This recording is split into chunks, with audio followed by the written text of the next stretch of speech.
Welcome back. Coming up next is the Business and Enterprise Lead at Doughnut Economics Action Lab. A big round of applause for Erinch Sahan.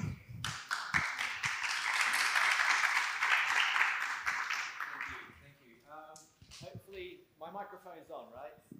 No, it's not on. Okay. While they turn that on, I'll speak here. And I'll leave my tap dancing for further down the session then, because I've got a special way of explaining these ideas that requires a bit of tap dancing and mobility. We can hand you this microphone if it would be easier. Wonderful. Yeah. All right. You can make it upper level. Hello? No. It's not. Oh, it's not working. Okay. Anyway, 2 microphones, better than 1. Great to see you all. It feels like I'm home. For me, it's a very personally moving kind of gathering. I'm from Turkey originally. I was 6 years old when my family and I left as migrant workers, and it feels like a homecoming now. Not just because I'm in my home country, but because it's with the kind of organizations, the people, the movements that I'm inspired by, that have shaped my professional life, my career, my philosophies and concepts that I'm working on, from economy for the common good to social enterprise to cooperatives to fair trade enterprises. So many of you are part of the picture that I think you're all going to receive. And if you may, I'm just going to say a few words in Turkish as well. Herkese merhabalar. Türkçe olarak da bir iki şey söylemek istemiştim. Birincisi, bu sunumu İngilizce olarak yapacağım ama Türkçesini dinlemek istiyorsanız Onarım Atölyesi'nin podcastında 3 bölümlük bir podcast kaydı yaptık Ekin Al'la beraber. Onu bulabilirsiniz. Ama İngilizce devam edeceğim şimdi. Teşekkürler. So, back to English. What I'm going to do is I'm going to do 3 things. I'm going to introduce you to the Doughnut and Doughnut Economics. I'm going to help explore what does the Doughnut mean for the world of business, what we think it means. I welcome your reflections on what you think it means. And number 3 is I'm going to invite you all into a process of designing and redesigning businesses so that we can help humanity into the Doughnut.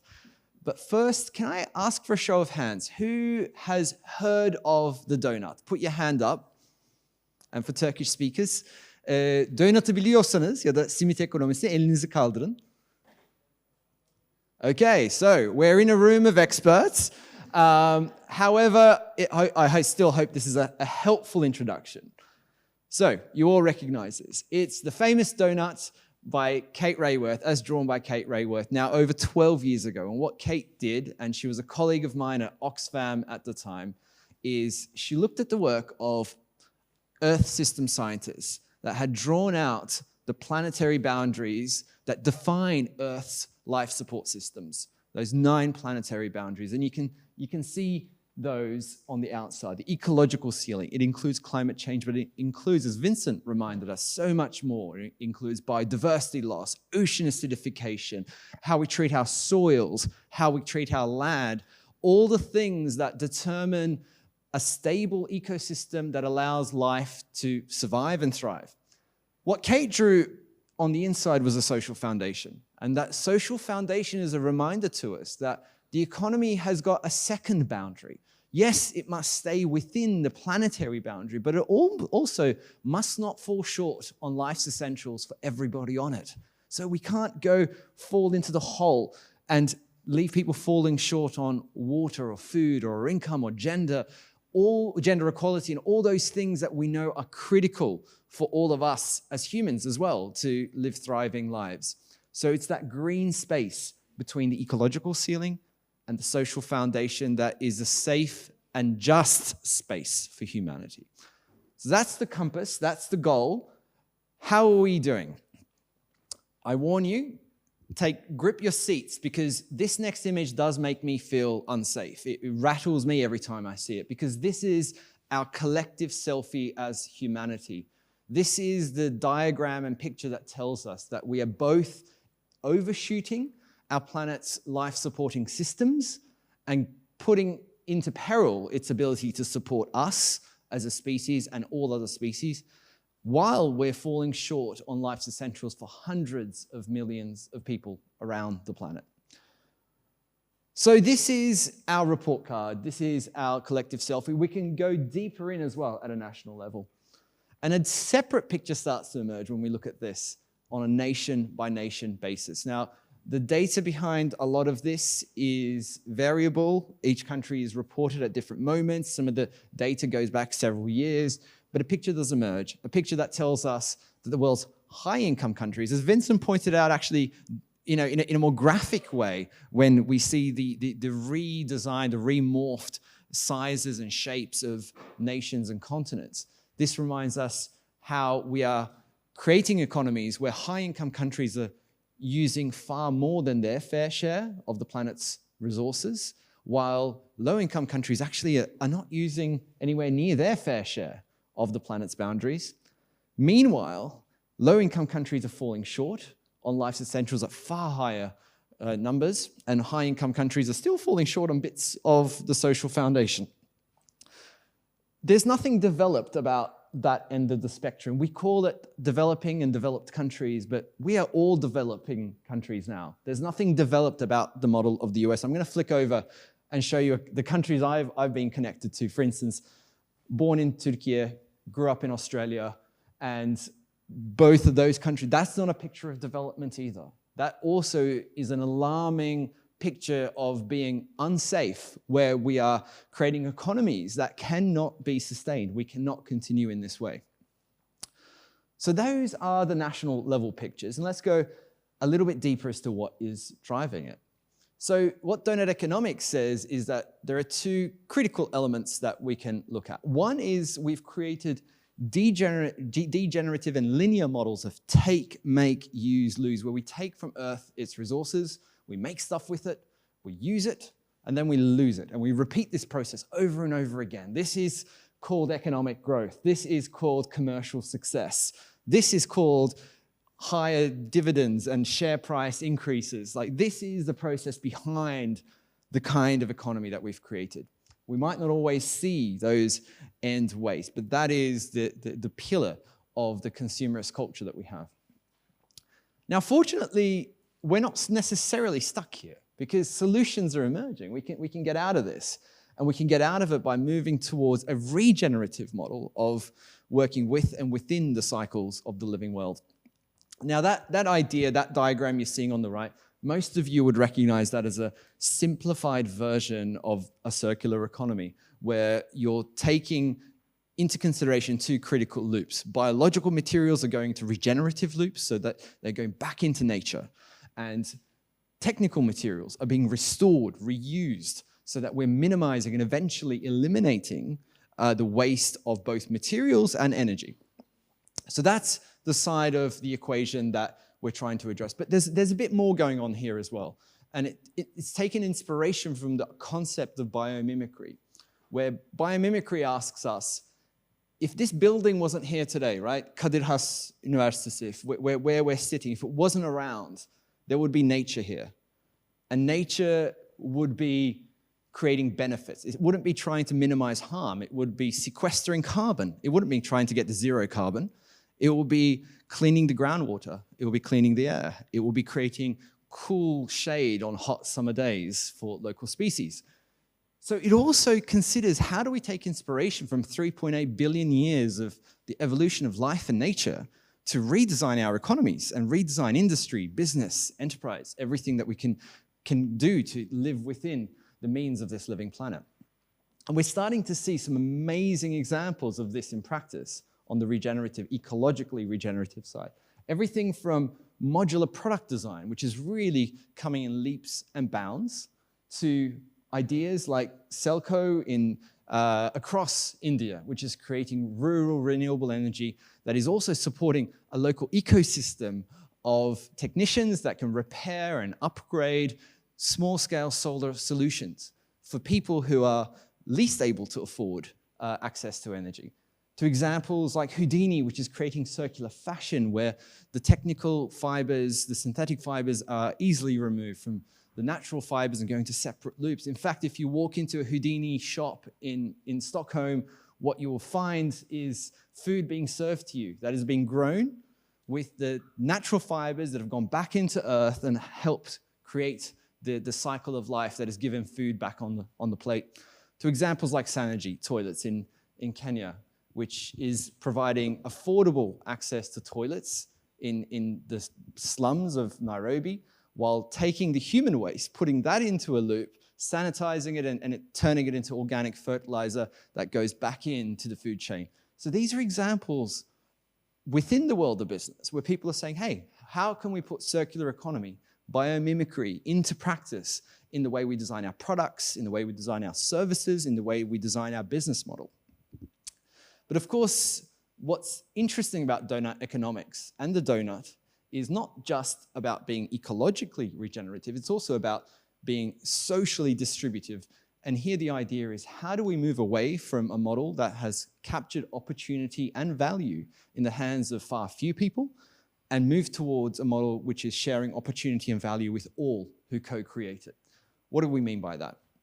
Some examples that come up. For instance, the Fair Trade Enterprise Creative Handicrafts is co-owned by over 200 women workers, where not only are they sharing in the profits of the company, they're sharing in the decisions, where the governance structure is representing those people themselves. It's a business based in Mumbai, commercially successful, exporting around the world, but also deliberately targeting the most disadvantaged, the marginalized women artisans and workers who otherwise wouldn't have opportunities. So it's going further to bring them into the workforce, creating livelihoods for them, and making them co-owners. And what the CEO, Johnny Joseph, is holding up there is a sign saying, "The workers are my boss." And the workers are holding up a sign saying, "I own my fashion factory." It's a guaranteed fair trade enterprise verified by the World Fair Trade Organization. Other examples, we're starting to see employee ownership take off around the world. It's growing at 37% per year in the UK at the moment. If you sell your business to your workers, you don't have to pay capital gains tax. It was a policy that was brought in that's been highly effective in supercharging the transition of regular private companies into employee ownership models. Canada has replicated it, bits of the US have replicated these ideas. We're starting to see the idea of employee ownership get embraced by different parts of the political and ideological spectrums as well. Richer Sounds is one of those. Regular privately owned company, but the founder decided, look, when I retire, I don't have children. I would rather my workers own this business. How do I create that? Helped create a trust that would own the business with a fiduciary duty towards the employees, and the profits get used for that purpose. Other examples, platform cooperatives are beginning to really diversify, and different kind of models are emerging, like Fairbnb, which I think many of you would have heard of, which puts about half of its revenue back into local communities for them to decide how they use it. It also limits how many properties an individual can have listed. So trying to stop the wealth accumulation that happens with landlords that own huge chunks of a city, promoting slow tourism as well, and much more sustainable forms of tourism. And examples like Lush, which is saying, hey, we're going to pay our fair share of tax. We're not going to minimize tax. Now, I'm in rooms with CEOs of large companies all the time, and that's the example that they most sort of get challenged by. Go, really? Not minimize tax? That feels almost ridiculous to them. But there are companies saying, hey, look, we depend on the essential services that government provides, the education, the healthcare, the transport, the security, all these things. We need to pay our fair share as well. So we're starting to see these ideas. By the way, Lush itself is turning into a hybrid of half family-owned, half employee-owned business as well. So we're starting to see these examples, and I show these examples not because they're perfect, not because these are the gold standards, but because something interesting is happening in transforming some more mainstream type companies, or is happening at a grassroots level that can inspire bigger and broader change. So all of this is happening, but it's happening in the margins. We're excited, we're inspired by these examples, but they're not the mainstream. When you walk around major business centers, you will see that the dominant players, the corporates, are not moving in the direction I'm talking about. And what's happening here is because life is in service of finance. Finance isn't in service of life, but we have created a model where essentially everything is in service to increasing returns, increasing dividends, increasing margins for finance itself. And we're starting to see this manifest in many ways. So think about the last 5 years, right? The last 5 years, there's been an explosion of people talking about circular economy, sustainability, ESG. Those same 5 years, we have grown our material use to a point where we've used about the same materials in 5 years that we did the entire 20th century.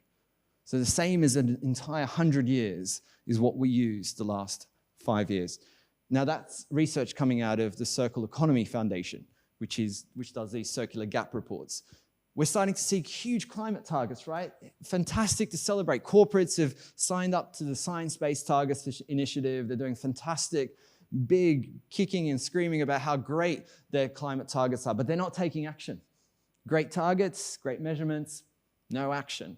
And in fact, the Science-Based Targets Initiative has just relegated 239 corporates from its list because those big targets were made and the required action hasn't followed. On the social side, we're seeing poverty grow for the first time in many years. World Bank has declared a growth in numbers of people living in poverty around the world. Inequality is rising in many different ways, both wealth inequality and income inequality within countries especially. Worker and farmer incomes are stuck, as so many of you will know. There's a cost of living crisis, but in supply chains, very little has changed. We've been celebrating supply chain sustainability for decades. Ultimately, the workers and farmers are about as poor as they were 20, 30 years ago, if not worse. Meanwhile, stock markets are at record highs. Private equity returns are at record highs. All our financial indicators are telling us we're doing great. This economy is fantastic. But that's the list above. Ecologically, climate action is lacking. Circular transformation isn't happening. We're doing the reverse. Poverty, inequality is on the rise. And stock markets, private equity are celebrating. This is financial success. And ultimately, business models are not transforming. We need to transform entire sectors, which I'm going to touch on in a minute. Why is that? Well, this is my thesis. I'd love to hear what you guys think. But essentially, it's business as usual. And business as usual tells us you can only do the right thing if it maximizes margins and maximizes dividends and returns. And it tells you that you can do that, and there's a little bit of overlap on the left-hand side. That's the bit that's possible. A bit of this does bleed into being regenerative and distributive, and we celebrate that. We celebrate it and we build initiatives around it, and everyone piles in here, from impact investing to large chunks of the B Corp movement, to large chunks of CSR. Everyone's piling in to the win-win bits, and the win-wins are this narrow little slither.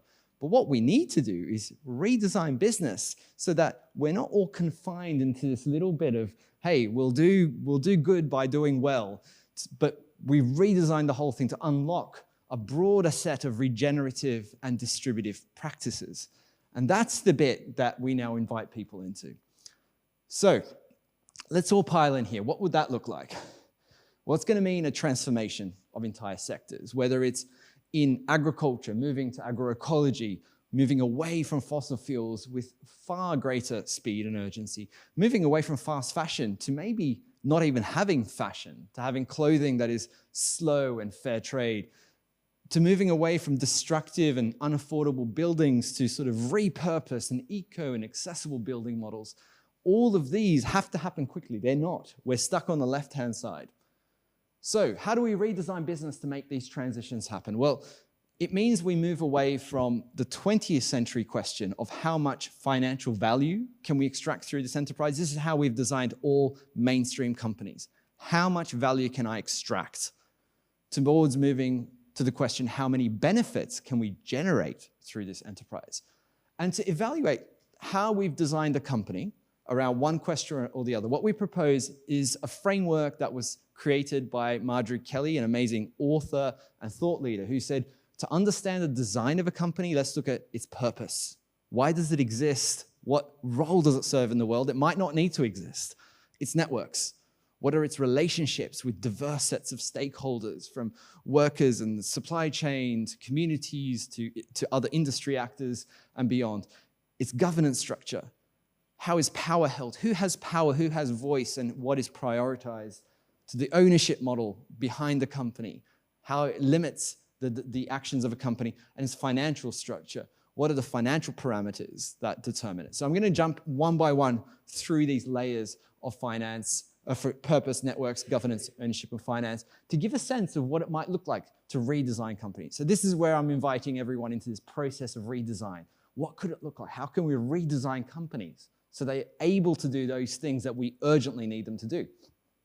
If we look at, for instance, the profit-driven business structure versus a purpose-driven business structure, the way Tony's Chocolonely is designed, by the way, there are other companies I would put as potentially more impressive in their impact, but Tony's is now one of the larger companies in the world in the chocolate industry, and there's something interesting in the way it said, we exist to make 100% slave-free the norm in chocolate, and it included, as a part of that, a commitment to the Fair Trade Commodity Certification Scheme, and included within that a deep commitment to its supply chain.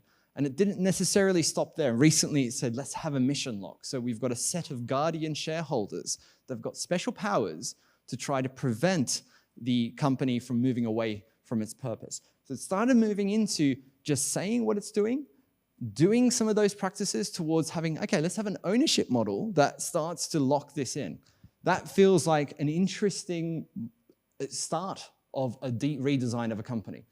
If we look at other examples, for instance, in networks, in those relationships, so many of the fair trade enterprises around the world embody this, where they've got deep, long-term commitments to their supply chains. But one thing I learned when I was leading the World Fair Trade Organization during COVID was that it was so important to have a model where suppliers had a voice directly into the business. So El Puente was a company that I noticed during that time, that it had a governance structure where the supply chain had a representative on the board of the company. So the suppliers would get together every 2 years, elect somebody that would sit on the board and say, hey, we're going to represent what it feels like. And they heard immediately from their suppliers and felt the pressure from their board that there's a cash flow crisis going on in this supply chain. We need to move fast and make additional commitments, additional financial flexibility to support those other fair trade producers for them to work.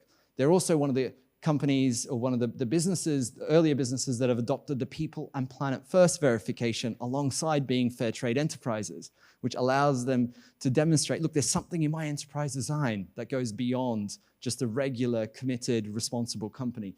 And that is quite impressive as well.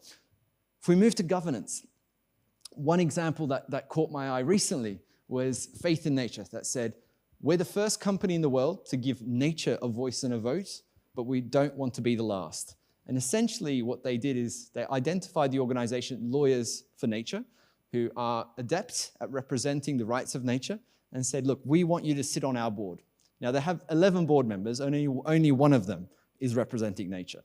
So it's not necessarily a complete revolution of the company. But what is interesting is it's a beginning towards going, okay, let's walk the walk here. Not many companies are doing this. And this is something every company could begin with, right?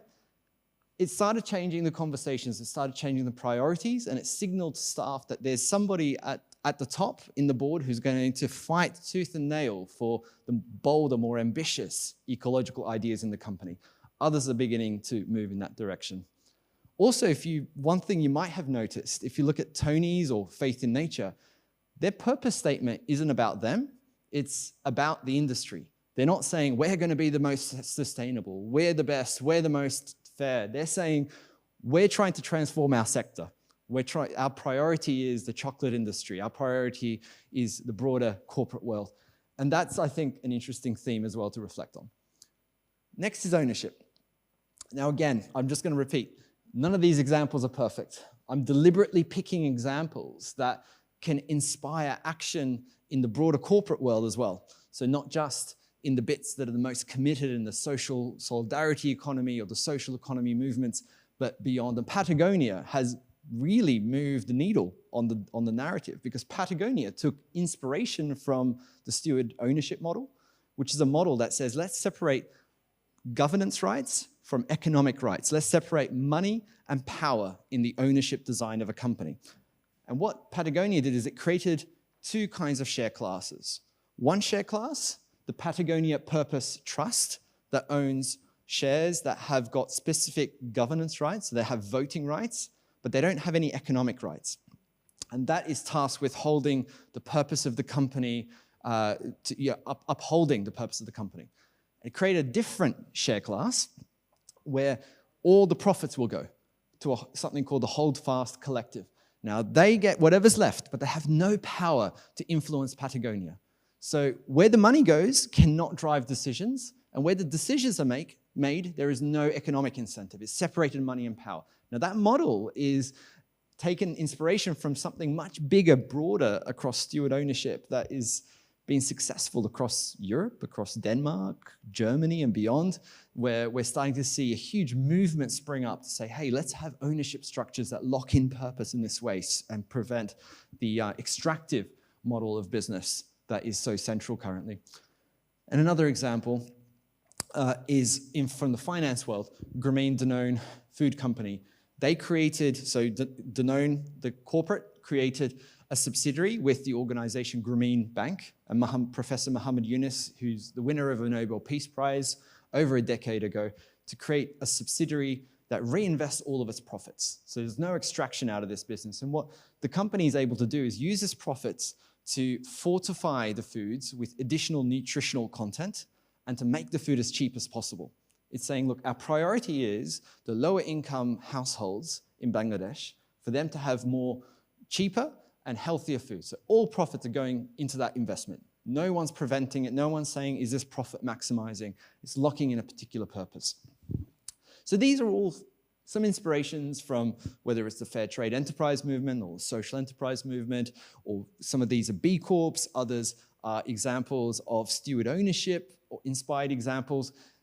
But what they're demonstrating is that when we redesign companies, we start to unlock some different visions, different strategies, different things become possible. And my final sort of reflection is, this is part of a broader agenda of change. We need a whole set of levers to try to drive transformation, right? We need collective action. We need action from trade unions, farmers' organizations, community movements, pressuring the corporate world, having real voice and power. We need regulations that are coming in, stepping in as well. We need enlightened leaders. We need better people leading organizations. We need better metrics. We need targets that are going to be more effective in driving corporate behavior. We need to make the business case in a broader way about resilience, about the broader economic, social, and ecological impacts of a business. So we need all of these things. And part of my role is I also teach at the Cambridge Institute for Sustainability Leadership. And I work a lot on this with my students, making the business case in a broader way. I work a lot on setting targets and metrics more effectively and having enlightened leadership, for instance. But what I've noticed is all of these examples are more effective if we also redesign business. So we all saw the laws that came in recently in the European Union, and they got watered down by corporate lobbying. If we have companies that are designed to push for more progressive action, we're going to make more effective regulations. Companies aren't going to be trying to sidestep regulation or undermine the effectiveness of it. We're going to have companies, if they're redesigned, they're going to get roadblocks out of the way of enlightened leaders. If we're going to have companies that set targets and actually take action, not just set targets that are 20, 30 years, that's somebody else's problem, but the company is leaning into all of these things. And we're going to have companies that really believe in a broader business case for itself and society, not just a narrow financial one. So all of these, to reinforce all of them and to drive further ambition, Doughnut Economics focuses on transforming the deep design of business. It's in support of making these more effective. And the benefits that I usually lay out to the companies is, look, it helps align your purpose across the different teams. It's not stuck in sustainability teams, but your CFO, your operations management, your procurement and supply chain management, your marketing. You can design your company so there's a meaningful purpose all the way through that's aligned. Enables deeper partnerships. Your supply chain partners can be part of your company. They can be co-owners. They can be part of governance. You can have longer-term, deeper partnerships with them. You can channel investment more effectively by making sure you're designing yourself so that profit isn't just extracted. If we look at the last 20 years, we've gone from a situation where about 70% of profits on major corporates in some countries used to be reinvested to a point where only 10% are reinvested. So the extraction has gotten worse, has sped up, and we need to be able to have reinvestment to have the sort of innovation in companies. We need it to lock in the legacy, particularly in private and family-owned companies where they worry about this sometimes. They say, look, 2, 3 generations down the line, we would like to have a company that actually has got more values and sense of mission. But most importantly, is to have companies that are regenerative and distributive by design. They're allowing an economy that can live within the means of the living world and meet the needs of all people on it. A part of this is going to be redesigning finance. That's going to be critical. We did a report with Transform Finance to look at how do we redesign financial instruments to allow companies to be designed in this way.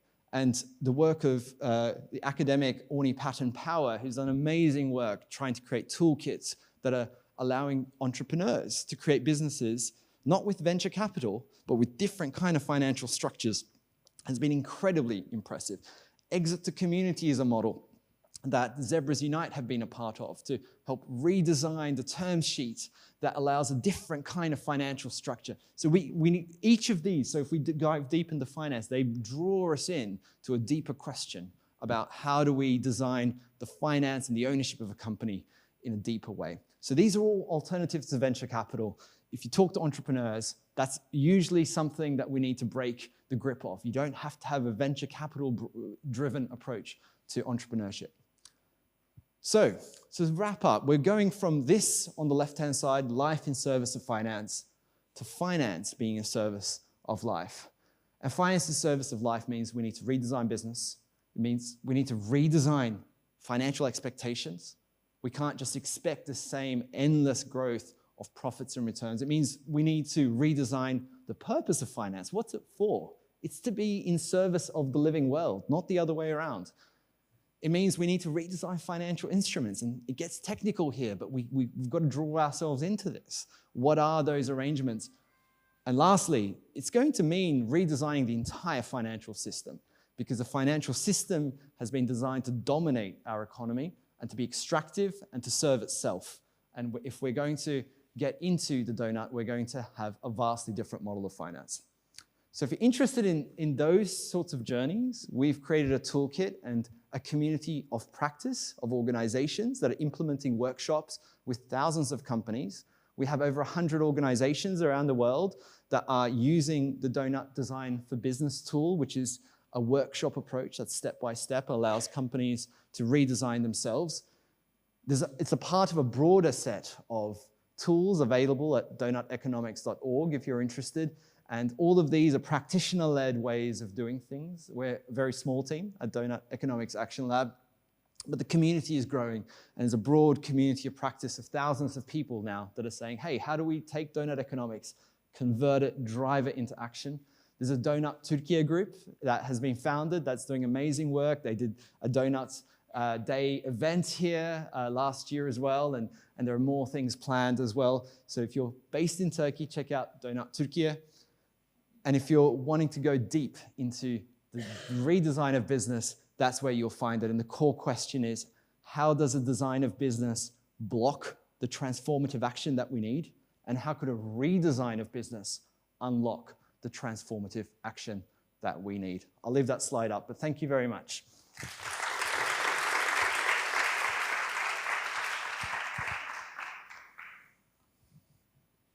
Thank you, Mr. Sahan. We have a few minutes to have some questions for Mr. Sahan. And it would be great if you could raise your hand so Tansu could pass the microphone out. Also, we could have 2 or 3 questions together so that if the answers are combined, we just hear all of them out at once.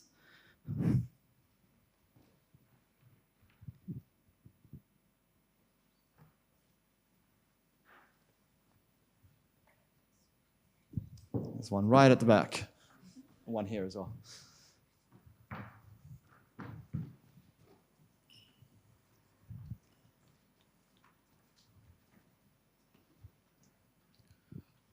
Thanks for a great presentation. My question is about self-interest. If self-interest is so prevalent in human nature across boundaries, across borders, what do you put in replace? What do you replace it with? Or how do you, not necessarily replace, but what do you use hand in hand with that so that we can motivate interested individuals, corporations, into a better fit into the donut design for business? Are you only thinking about carrots and sticks, or is there something else in there? That's a great question. Maybe as you run across to the other side, I'll answer that question. I think what our premise and assumption is that human nature is both, right? We are competitive and sometimes self-interested, and we are also collective, mutual, cooperative. We have both sides. And currently we have a society, a design of business, a design of our economy that rewards you for being selfish, that puts you in higher places if you pursue profit, if you pursue your bonus, if you pursue growth in your company and you benefit your shareholders. That's the way we design things. So the people reaching the top of organizations are people that are leaning in to their competitive, self-interested side. So one of the things is, let's redesign companies so that they actively promote a different side of human nature as well. The second thing is that we need to redesign companies so that there's more of a balance between different people's self-interest, because it's a self-interest of capital at the moment that is the core design principle of the corporation. But there is the river, there is the local soil, there's the air, there's the planetary climate change, there's, our forests around the world. What if they had a voice and power as well? What if people, workers in the supply chain, local communities, farmers, artisans, what if they had a voice as well? So if we are going to say, look, we have a distribution of power, then let's distribute it accordingly to both social and ecological boundaries, not just focused on the core concept of financial capital. So I think there's two sides of the question: redesign to rebalance power, and appeal to a more collaborative, mutualistic side of human nature that also exists. And of course, we all know here, right? We know cooperatives, social enterprises, we know local civil society groups that are generous, that are helpful, that are supportive of each other, that do things just out of solidarity. We have that side, that capacity as human nature. So we can build our institutions, we can design our businesses to draw that out as well. So it's a two-sided question: redesign for power distribution, and as well as redesign to bring out a different side of human nature. Thank you. Hello, my name is Aisha. I'm a big fan of the donut economy, and I'm happy to see transformation across the corporate sector, yet I believe it's a big effort, and I believe that governments and international organizations such as Oxfam that you've mentioned and the United Nations have a big role to play. I wanted to ask, in general, what are some examples that governments can play to encourage more regenerative economics, and as well as some examples from Turkey? Thank you. Great question. Okay, so in terms of what governments can do, I want to separate it into two kinds of policy. And we've been doing some work on what policy reform looks like here as well. There's one kind of policy that is about regulating the market differently. So making sure that polluters pay, that human rights are upheld, and it's illegal to treat workers or pay workers below a certain level, or to create products that are going to be damaging to the ecology or to health of humans. So we need to regulate the market better. I think there's a lot of understanding of these sorts of policies. It's part of the EU Green New Deal. It's part of lots of advocacy efforts. We're doing a lot of this. But we also need policies that are redesigning businesses, right? Redesigning the businesses that populate our economy. So while we regulate the market differently, we also need to create different structures. So I mentioned earlier employee ownership incentives. So you pay a different tax. If you sell your business to a regular shareholder, you pay a different tax. If you sell it to your workers, you pay a lower tax. So then you can sell it to your workers for cheaper, right? And that's leading to a transformation.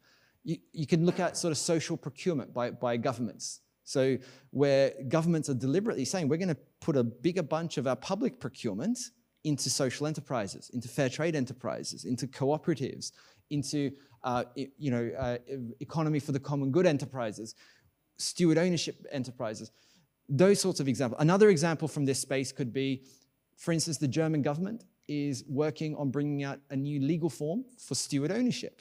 The UK government has got community interest companies as a legal form, for instance.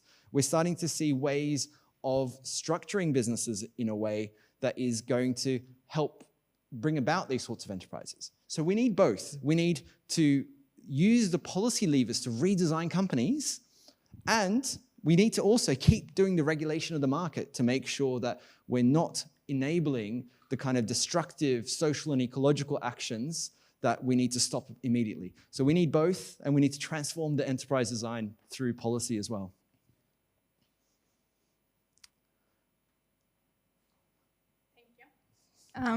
As we're coming to the end of our session with Mr. Sahan, we have the lunch break until 1:30 p.m. Please be here promptly by 1:30 p.m. After the lunch, we will continue with Mr. Felber's session on economy for the common good, and a panel will take place in Cinema Room A, on Doughnut Economics, in which Erinch Sahan is a panelist. And just to say, tomorrow there's also a panel on People and Planet First verification as well. And there's also a session on fair trade enterprises. And we have our panel after this, after lunch as well, with Ikin and various others to talk further about redesigning business and Doughnut Economics. So just a reminder, if you're interested, those are other ways you can stay engaged. Çok teşekkürler. Sağ olun.